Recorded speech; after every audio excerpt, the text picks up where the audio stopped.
അസ്സലാമലൈക്കും. എല്ലാവർക്കും സന്തോഷവും സമാധാനവും ഉണ്ടാവട്ടെ.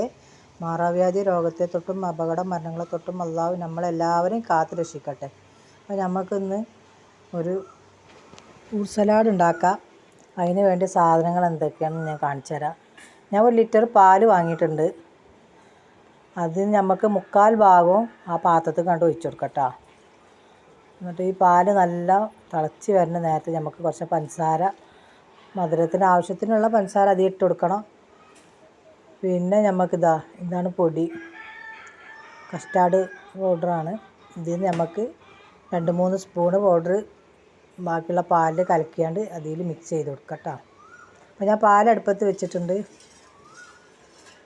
നല്ലൊന്ന് തിളച്ച് വേവട്ടെ. വെന്തതിന് ശേഷം നമുക്ക് അത് ബാക്കിയുള്ള പാലിലിങ്ങനെ പൊടി കലക്കിയാണ്ട് ഇതിൽ ഒഴിച്ചിട്ട് നമുക്ക് ഫ്രൂട്ട്സുകളൊക്കെ കട്ട് ചെയ്തുകൊണ്ട് ചെയ്യട്ടെ. നമുക്ക് ഞാൻ ഇതിലേക്ക് ആവശ്യത്തിലുള്ള പഞ്ചസാരയാണ് ഇതിലേക്ക് ഇട്ട് കൊടുക്കുന്നത്. അത്യാവശ്യം മധുരം വേണം, കാരണം നമ്മളിത് ഫ്രിഡ്ജിൽ വെച്ചിട്ട് തണുപ്പിച്ചെടുക്കണം. തണുപ്പിച്ചെടുക്കുമ്പോൾ ഒന്നും കൂടെ മധുരം കുറയും. അതുകൊണ്ടാണ് അത്യാവശ്യം മധുരം വേണം ഇതിന്. ഇനി മതിയാവും കേട്ടോ. ഇത് നല്ലൊന്ന് നമുക്ക് ഇനി തിളപ്പിച്ചെടുക്കണം. തിളപ്പിച്ചെടുത്തതിൻ്റെ ശേഷമാണ് നമ്മൾ അത് കലക്കിയാണ്ട് ഒഴിച്ച് കൊടുക്കുക. ഇതിലേക്ക് ഞാൻ ഉറുമാമ്പഴം, നേന്ത്രപ്പഴം, ആപ്പിള്, മുന്തിരി, കസ്കസ് ഇതാണ് ഞാൻ ചേർക്കുന്നത്. പക്ഷേ ഇത് ഞാൻ കാണിക്കാൻ വിട്ടു പോയിട്ടുണ്ട് ചേർക്കുന്നത്. അപ്പോൾ നല്ലൊന്ന് തിളച്ച് പഞ്ചസാരൊക്കെ ഇതിൽ നല്ല ചേർന്നതിന് ശേഷം നമുക്ക് പൊടിയിൽ പാലൊഴിച്ചാണ് ചെയ്യട്ടോ. അപ്പോൾ ഞാനിതായി പൊടി ഇതിൽ പാലിൽ കുറച്ചെടുത്ത് കലക്കിയതിന് ശേഷം നല്ല മഞ്ഞുണ്ട് ഈ പൊടി കേട്ടോ.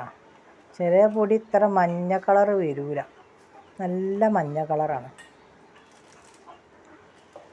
ആവശ്യത്തിലുള്ള പൊടി ഞാൻ ഇതിലേക്ക് എടുത്തിട്ടുണ്ട്. ഇനി നമുക്ക് ഇത് കുറച്ച് പാലൊഴിച്ചാണ്ട് നമുക്കിത് കട്ടയില്ലാതെ അങ്ങോട്ട് ഇളക്കിയെടുക്കണം കേട്ടോ. നല്ല ടേസ്റ്റാണിത്. നമ്മൾ പായസം കുടിക്കണേക്കാട്ടൊക്കെ ടേസ്റ്റാണ്. അത്ര സാധനത്തിന് ആവശ്യമില്ല, അത്ര പണിയും ഇല്ല ഇതിന്. നമുക്ക് വേഗം ഈ സാധനം റെഡിയായി കിട്ടും. അങ്ങനെ കാച്ചിയതിന് രസം ഫ്രിഡ്ജിൽ ചൂടാറിയിട്ട് ഫ്രിഡ്ജിൽ വെച്ചാണ്ട് നല്ലോണം താഴെ തന്നെ നല്ല വെച്ചിട്ട് തണുപ്പിച്ചെടുത്താൽ മതി. എന്നിട്ട് അതിൻ്റെ ശേഷമാണ് ഈ ഫ്രൂട്ട്സുകളൊക്കെ നമുക്ക് ഇതിലേക്ക് ചേർത്ത് കൊടുക്കാനുള്ളത്. അത് കട്ടയില്ലാതെ നല്ല ഉടച്ച് ചേർക്കുക. ഇതിൽ നമ്മൾ കോൺഫ്ലവറിൻ്റെ പൊടിൻ്റെ മാതിരി ഒരു ഒട്ടി പിടിക്കണ മാതിരിയാണ്. നല്ലൊന്ന് ഇളക്കി കൊടുക്കണം കേട്ടോ. ഇത് നമ്മൾ പാലിൽ ഒഴിച്ച് കഴിഞ്ഞാൽ തന്നെ പാലൊരു കട്ടിയായി വരും. ഓവർ കട്ടിയായ രസം ഉണ്ടാവില്ല. ആവശ്യത്തിലുള്ള കട്ടിയായി രസം നല്ലത്. അപ്പോൾ നമുക്ക് അതുപോലെ ഒന്ന് ചെയ്ത് കൊടുക്കാം. നമ്മൾ പാലൊക്കെ നല്ല വെന്ത് വന്നിട്ടുണ്ട്. പഞ്ചസാരൊക്കെ നല്ല ഉരുകി ചേർന്നിട്ടുണ്ട്.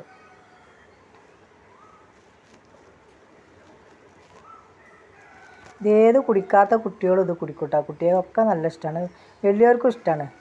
പായസം കുടിക്കാത്തവരായാലും ഏത് കുട്ടികളായാലും വലിയവരായാലും ഇത് നല്ല കുടിച്ചോളും. നേരിയ തണുപ്പും ഫ്രൂട്ട്സുകളും ഒക്കെ ഉള്ളതല്ലേ, മധുരവും ഉണ്ട് ആവശ്യത്തിന്. അപ്പം അങ്ങനെ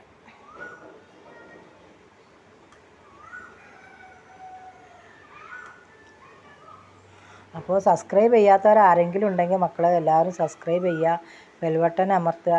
പോരായ്മകളും തെറ്റുകളൊക്കെ ഉണ്ടെങ്കിൽ ക്ഷമിക്കുക കേട്ടോ. അപ്പോൾ നമ്മളെ പെരുന്നാളല്ലാതെ എല്ലാതും അവസാനിച്ച് ഇനി നമുക്ക് ഈ കലക്കിയ പൊടി ഇതിലേക്ക് മിക്സ് ചെയ്ത് കൊടുക്കാം കേട്ടോ. നല്ല മഞ്ഞ കളറുണ്ട് ഇത്. ചില പൊടി ഇത്ര തന്നെ അങ്ങനെ മഞ്ഞ കളർ ഉണ്ടാവില്ല. ബാക്കിയുള്ള പാലും കൂടി പാത്രത്തിൽ ഒഴിച്ചാണ്ട് നമുക്ക് നിങ്ങൾ ചോറ്റ് ചെയ്യാണ്ട് അതിൽ തന്നെ ഒഴിച്ച് കൊടുക്കാം.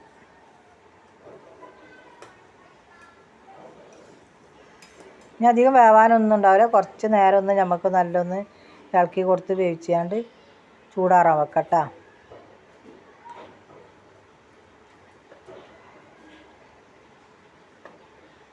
ഒന്ന് ചൂടാറുമ്പോൾ ഇതിനെക്കാട്ടി ഒന്നും കൂടെ കട്ടിക്ക് വരും ഇത് സാധനം. അപ്പോൾ ഞാൻ ചൂടാറാൻ ടേബിളിന്മേൽ കൊടുന്ന് വെച്ചാണ്. നമ്മളെ സാധനം സെറ്റായിട്ടുണ്ട്. ഞാൻ ഫ്രൂട്ട്സൊക്കെ കട്ട് ചെയ്ത് കാണിക്കാൻ മറന്നു പോയതാണ്. എല്ലാവരും ക്ഷമിക്കുക ആ കാര്യത്തിൽ. എല്ലാവരോടും അസ്സലാമു അലൈക്കും.